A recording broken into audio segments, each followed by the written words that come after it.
I'm Agustina of Augie Miyagi, and today we're installing parallel shift.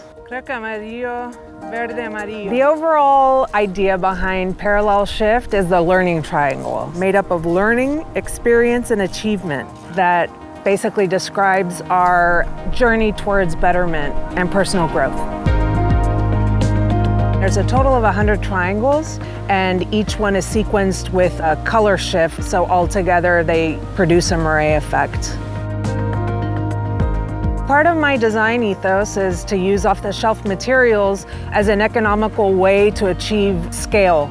With my architecture background, scale is something that really interests me in my work. I really try to encompass the entire site and provide a moment of discovery, a moment of surprise for people to enjoy. What I hope to achieve by locating the work here is having folks from the neighborhood drive by it and feel proud that this is their community, feel proud that the civic centers in their neighborhood, such as the library and the rec center, are investing culturally in the neighborhood by hosting public art.